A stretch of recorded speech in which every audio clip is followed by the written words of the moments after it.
Tu es déjà perdu, même si le navire va encore droit. Voilà le piège. Tu regardes l'horizon vide et tu penses, l'essentiel, c'est de garder l'ouest. Pensée très moderne, presque mortelle. Car l'océan ne demande pas où pointe l'étrave. Le vent la déporte, le courant la pousse. La vague la tourne de fractions d'angle que tu ne vois même pas. Après 1 heure, détail. Après un jour, erreur. Après 3, tu ne cherches plus la terre. Tu cherches pourquoi elle n'est pas là. Tu n'as pas de carte, pas de boussole, pas de point sur écran. Seulement un pont mouillé, une voile, un ciel gris et un homme à la barre qui se tait trop calmement.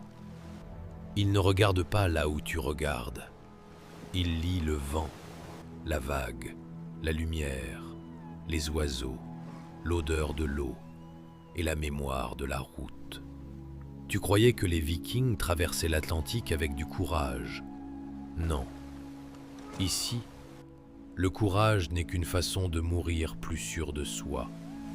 Survivaient ceux qui voyaient une route là où, pour toi, il n'y avait que du vide. L'océan ne ressemble pas à une route. Il ressemble à une erreur remarquée trop tard. Tu es sur le pont mouillé, accroché au bord, et tu attends qu'on montre la direction. Personne ne montre rien.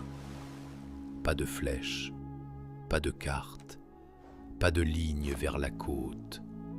Seulement le ciel gris, la voile tendue et l'eau jusqu'au bout du monde. Tu essaies de retenir d'où vient le vent. 1 minute plus tard, il semble le même. 1 heure plus tard, presque. Après une nuit, tu n'es sûr de rien. Le barreur, lui, voit la vague changer, la voile tirer autrement. L'oiseau voler non quelque part, mais vers une chance de terre, de poisson, de courant, de vie. Pour toi, l'horizon est vide. Pour lui, il parle. C'est là que le mythe se brise. Les Vikings ne partaient pas sur l'Atlantique au hasard, comme des fous sur une planche. Ils avançaient par signes. Soleil, étoiles, vent, vagues, oiseaux, couleur de l'eau, mémoire des anciens passages. Leur carte n'était ni cuir ni papier. Elle était dans la tête d'un homme qui pouvait se tromper et noyer tout le monde. Mais l'océan n'est pas terrible quand tu ne vois rien. Il l'est quand tu vois trop peu et doit pourtant décider. Vers midi, tu comprends. Le barreur ne se repose jamais. Tu pensais qu'il gardait juste la bonne direction. Ridicule. C'est la pensée d'un homme habitué à une flèche sur écran. Ici, le cap se prouve à chaque heure. Il regarde le soleil entre les nuages, l'angle de la lumière, l'ombre du bord, la voile sur les cordages, la vague qui ne suit pas le vent. Toi, tu vois l'eau, lui, la dérive. Tu veux aider et dis qu'il faudrait peut-être aller un peu plus à gauche. Le barreur tourne la tête. Pourquoi ? Un mot, et tu n'as rien à répondre. Parce que peut-être n'est pas un savoir. Ici, c'est un trou dans la coque, encore invisible. Tu ne peux nommer l'étoile de contrôle, ni dire comment le vent a changé, ni lire cette longue vague en biais. Tu as juste senti. Et l'océan aime ceux qui confondent sensation et navigation. Après cela, tu te tais et tu vois enfin une vraie traversée. Un homme surveille le ciel, un autre la voile. Quelqu'un remarque un oiseau sans crier de joie, car un oiseau n'est pas une côte. On goûte l'eau, sa couleur, un brin d'herbe, les nuages. Chaque détail peut être indice. Chaque détail peut être mensonge. La navigation viking n'était pas magie, c'était mémoire, yeux, corps, et peur de se tromper si doucement que la mort ne viendra que 3 jours plus tard. Et quand tu crois qu'il suffit de regarder le soleil, le ciel se ferme et ton nouvel ordre se dissout dans l'eau grise. Le 3e jour, tu apprends le vrai nom de l'océan. Dérive, pas tempête, pas vague plus haute que le mât, pas gueule noire de conte, juste dérive, la forme de mort la plus silencieuse. Le navire avance, la voile est pleine, les hommes travaillent, et tu crois tout sous contrôle.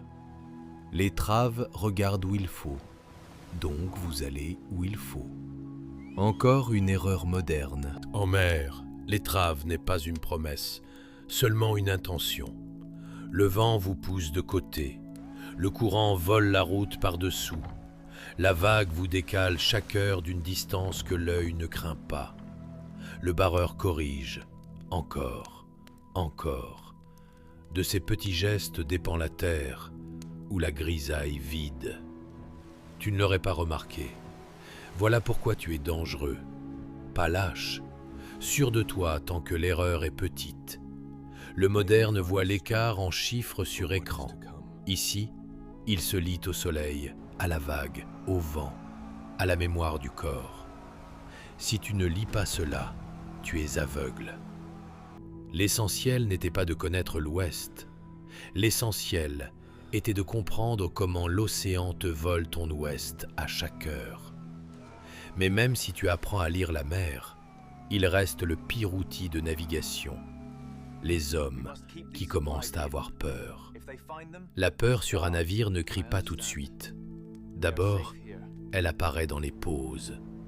Quelqu'un regarde trop longtemps l'horizon. Quelqu'un vérifie un nœud trop brusquement. Un rameur demande si vous n'avez pas été poussé plus au sud. Voix basse, presque calme. Mais tu sens l'air changer sur le pont. Une question sur le cap n'est pas une simple question.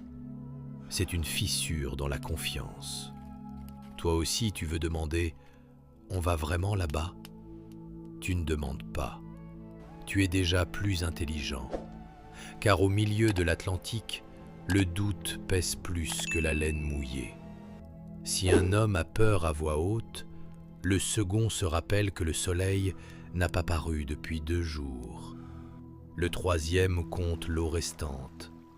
Le 4e regarde le barreur non plus comme un salut, mais comme un homme qui peut se tromper. Le navire devient plus étroit, non par les corps, mais par l'idée que personne ne peut prouver la route par fer, encre ou aiguille, seulement par mémoire, expérience et calme. Les Vikings survivaient non parce qu'ils n'avaient pas peur, ils survivaient parce qu'ils ne laissaient pas la peur tenir la barre. Et quand la confiance grince plus fort que le mât, l'océan fait ce qu'il sait faire. Il t'enlève le dernier repère. Le matin, le ciel disparaît. Il ne fait pas noir, il n'y a pas de tempête. Le monde devient gris de tous les côtés. Pas de soleil, pas d'étoiles. L'horizon est effacé, comme si une main mouillée avait frotté le bord du monde. L'eau et l'air ont la même couleur. Même la direction ressemble à une opinion. Tu regardes le barreur et tu vois pour la première fois que le calme aussi est un travail.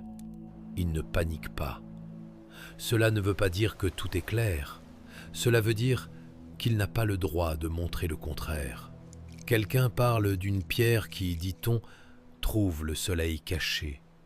Même en main, elle n'est pas magie.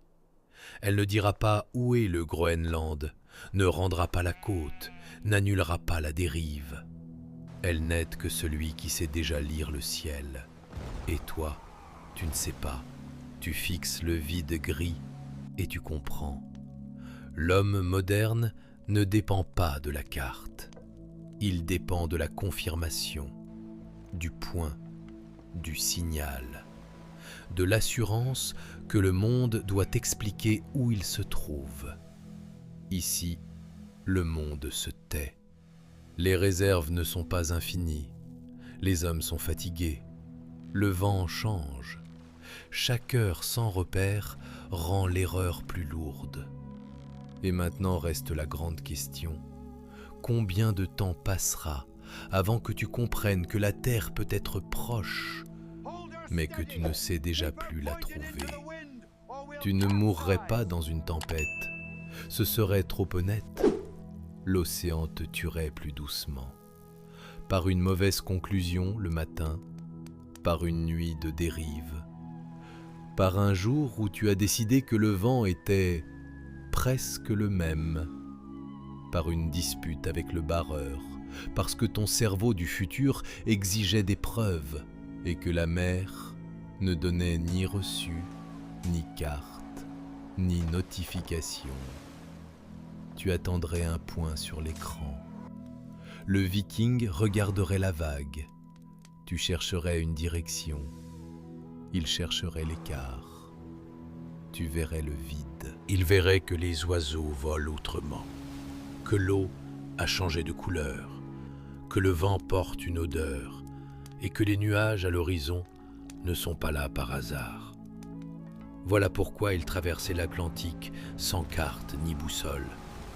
Non parce qu'ils étaient plus fous que toi, mais parce que leur monde les forçait à retenir ce que le tien a confié aux instruments. Soleil, étoiles, vagues, vent, oiseaux, saisons, récits des anciens, discipline de l'équipage. Tout cela formait un seul système. Tu ne perdrais pas contre la distance. Tu perdrais contre le silence entre les repères. Pour toi, l'océan serait un écran vide sans signal. Pour eux, une page écrite dans une langue qu'on ne peut pas apprendre en une nuit. Si tu veux non des contes sur des sauvages chanceux, mais la vraie mécanique de survie des Vikings, abonne-toi. Parce que parfois, dans leur monde, le plus effrayant n'était pas la hache, mais l'horizon qui ne promettait rien.